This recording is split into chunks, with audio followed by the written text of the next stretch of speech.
the fiduciary duties that the business owes to its other creditors may be the reason that it simply can't lay down and in a colloquial manner, just hand over the keys. And you mentioned, Bill, the lack of protections to a buyer, I think, a moment ago. And so let's just talk about that for 2 minutes. Audience slides 15 and 16 essentially remind us, I think, it's fair to say, that some buyers, even if all the creditors and the debtor would be okay selling the business or selling the assets that constitute the business through Article 9 or even through a naked sale. Slide 30, naked sale, means no process whatsoever, no insolvency process. That a buyer might say, you know what, I only want to buy through, let's say, a bankruptcy, because bankruptcy can protect the buyer in a way that other sales can't protect buyers. Well, I mean, you're talking about, and I think it's identified in the slides, but there is no protection against successor liability. There's still the risk of a fraudulent conveyance challenge exists, which is dependent upon a like exchange of value. So you're really looking at how assets were marketed and how they were sold. So if you have a good process, even in the Article 9 sale, then you're going a long way to mitigate the risk of a fraudulent conveyance challenge. It doesn't stop somebody from suing, but it provides a good defense.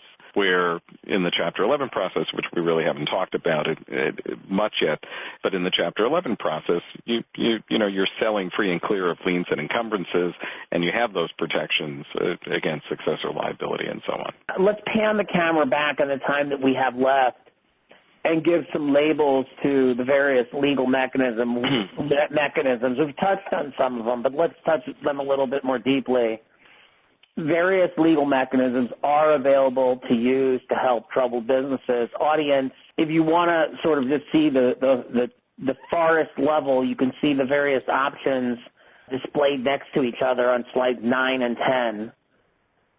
Todd, give us a whirlwind tour of Chapter 11. Chapter 11 is one of the chapters under Title 11 of the U.S. Code.